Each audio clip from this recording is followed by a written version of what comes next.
നിങ്ങളുടെ favourite shows ഇനി ഒരിക്കലും മിസ്സാവില്ല. ഇപ്പോൾ C5 കാണും നിങ്ങളുടെ ഫേവറേറ്റ് ഷോസ് തികച്ചും സൗജന്യമായി. നിനക്ക് നാണമില്ലേടി? ഇതൊക്കെ എന്ത് ചീപ്പാ.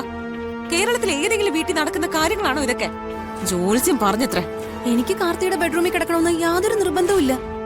നിങ്ങളുടെ തറവാടിന്റെയും തറവാട്ടുകാരുടെയും ദോഷം മാറണമെങ്കിൽ ഞാനിങ്ങനെ ഒരു ഉപകാരം ചെയ്യണമെന്ന് മുത്തശ്ശി എന്നോട് പറഞ്ഞു.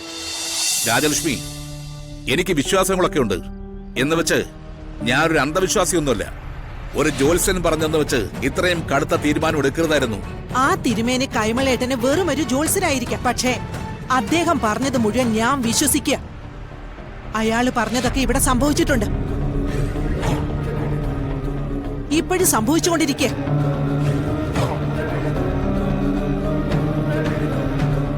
അതുകൊണ്ട് ഈ കുടുംബത്തിന്റെ നന്മയ്ക്ക് വേണ്ടി ഞാൻ ഇങ്ങനൊരു തീരുമാനം എടുക്കുക. ഞാൻ എന്റെ അമ്മ ഇതുവരെ ധിക്കരിച്ചിട്ടില്ല, ഇനിയൊട്ട് ധിക്കരിക്കുകയില്ല. പക്ഷെ അമ്മ എന്നോട് ക്ഷമിക്കണം. ഇപ്പൊ അമ്മ എടുത്ത ഈ തീരുമാനം ഉണ്ടല്ലോ, അത് തെറ്റായിപ്പോയി. ഇവിടെ എന്തെല്ലാം സംഭവിച്ചാലും എന്നെ കടലെടുത്താലും ശരി, ദേ ഈ നിൽക്കുന്ന ചുടലേക്ഷിയെ എന്റെ മകന്റെ മുറിയിൽ അന്തി ഉറങ്ങാൻ ഞാൻ സമ്മതിക്കില്ല.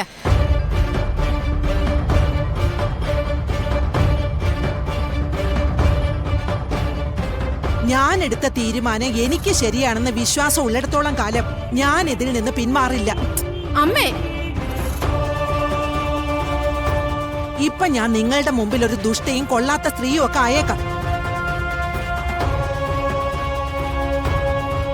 പക്ഷേ ഞാൻ എടുക്കുന്ന ഈ തീരുമാനം ഈ കുടുംബത്തിന്റെ നന്മയ്ക്കാണെന്ന് വഴിയെ നിങ്ങൾക്ക് മനസ്സിലായിക്കൊള്ളും.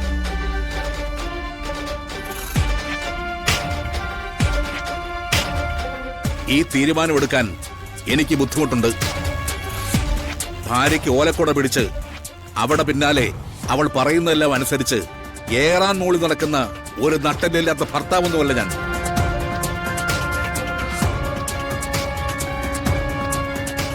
അടിയുറച്ച ആദർശങ്ങളോടെ, കെട്ടിറപ്പുള്ള നിലപാടോടെ, വളയാത്ത നട്ടലിലൂടെ ജീവിച്ച ഒരു മനുഷ്യനാണ് ഞാൻ. ഭാര്യയെ ഹൃദയത്തോട് വെച്ച് ജീവിച്ചവനാ ഇതുവരെ ഈ കൈമൾ. എന്ത് നീതിയില്ലാത്ത തീരുമാനം നടപ്പിലാക്കിയാലും കുടുംബസമാധാനത്തെ കരുതി ഞാനത് ക്ഷമിച്ചെന്ന് വരില്ല.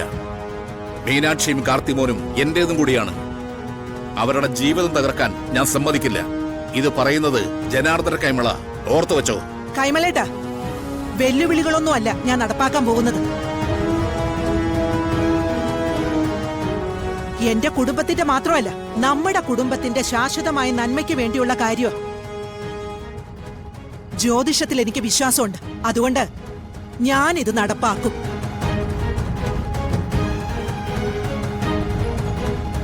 ഈ ആകാശം ഇടിഞ്ഞു വീണാലും ഈ ഭൂമിയെ മുഴുവൻ കടൽ വിഴുങ്ങിയാലും എന്റെ തീരുമാനം ഇത് തന്നെയാ. അതെന്റെ കുടുംബത്തിന് വേണ്ടിയായതുകൊണ്ട് എനിക്കൊരു സങ്കടവും ഇല്ല.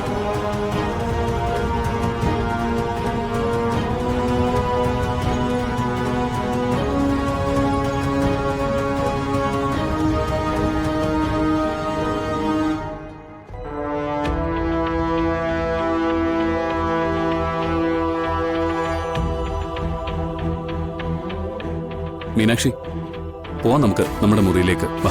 നിക്ക് നിക്ക്, നീ എവിടേക്കാ? അത് ചോദിക്കാൻ നീ ആരാ?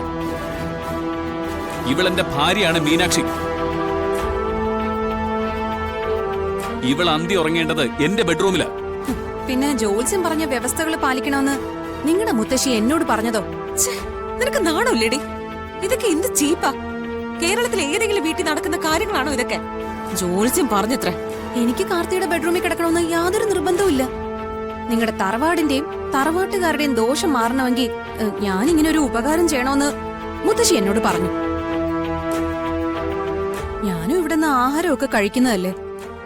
ഒരു ഉപകാരം ചെയ്യണമെന്ന് ആവശ്യപ്പെട്ട അത് ചെയ്യാതിരിക്കുന്നത് മഹാമോശമല്ലേ? അവളുടെ ഒരു ഉപകാരം, വൃത്തികെട്ടവള്. ദേ, എന്നോട് ചൂടായാലേ ഞാൻ ഈ എഗ്രിമെന്റിൽ നിന്ന് പിന്മാറും. പിന്മാറിയ അതിന്റെ ദോഷം നിങ്ങൾക്ക് തന്നെയാ. നിന്റെ ഭീഷണിയൊന്നും ഇങ്ങോട്ട് വേണ്ട. ഭീഷണിയല്ല കാർത്തി, ഞാൻ ചോദിക്കുന്നത് ന്യായമല്ലേ? കുഞ്ഞിന്റെ ജാതകത്തില് ദോഷമുള്ളതുകൊണ്ട് അതിന്റെ പേരില് ഈ ചെമ്പകമംഗലത്ത് പല ദുർമരണങ്ങളും സംഭവിക്കാതിരിക്കാൻ ഞാൻ കാർത്തിയോടൊപ്പം പഴയതുപോലെ ഭാര്യയായി ജീവിക്കണമെന്ന് ജോത്സ്യം പറഞ്ഞു. അത് ഞാൻ പാലിക്കണമെന്ന് മുത്തശ്ശി നിർബന്ധിക്കുന്നു. അതല്ലാതെ എനിക്കിതിൽ പ്രത്യേകിച്ച് താല്പര്യമൊന്നുമില്ല. എന്താ ഇവിടെ പ്രശ്നം? നോക്ക് മുത്തശ്ശി പറഞ്ഞ അനുസരിച്ച് ഞാൻ കാർത്തിയുടെ ബെഡ്റൂമിലേക്ക് പോവാനായിട്ട് തയ്യാറായി വന്നു. അപ്പതേ മീനാക്ഷി അങ്ങോട്ട് വരുന്നു.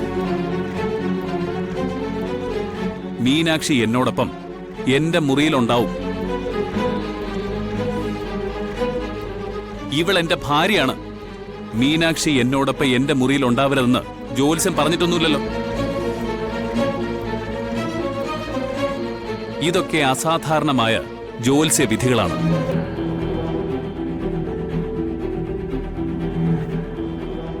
അസാധാരണമായ പല കാര്യങ്ങളുമാണ് ഇവിടെ നടക്കുന്നത്.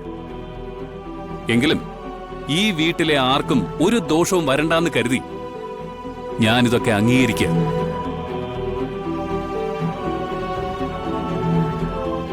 മൈഥിലി ആ മുറിയിൽ കിടന്നോട്ടെ, അതിന് ഞങ്ങൾ എതിർക്കുന്നില്ല.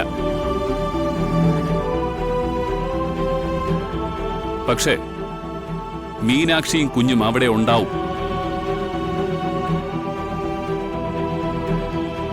ഇതുകൂടി മുത്തശ്ശി സമ്മതിച്ചില്ലെങ്കിൽ ആ മുറിയിലേക്ക് ഞാനില്ല.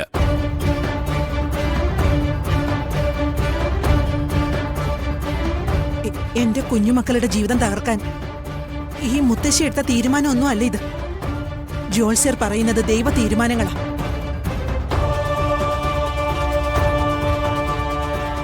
ദൈവ തീരുമാനങ്ങൾ നടപ്പിലാക്കണം, ഇല്ലെങ്കിൽ മനുഷ്യരില്ല.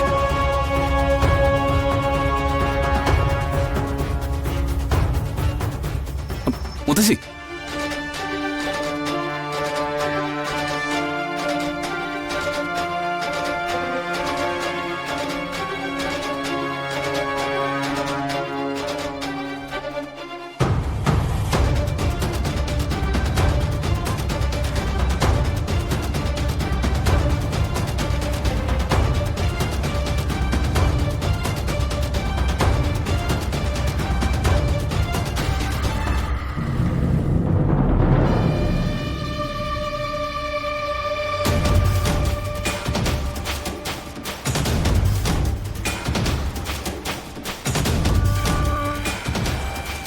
വെളുക്കാൻ തേച്ചത് പാണ്ടാവോ?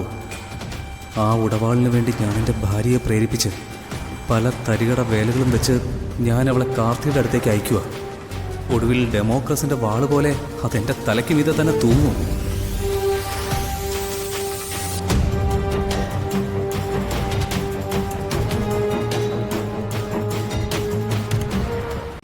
ഡൗൺലോഡ് ചെയ്യൂ C5 ആപ്പ്. കാണൂ എല്ലാ എപ്പിസോഡുകളും സൗജന്യമായി.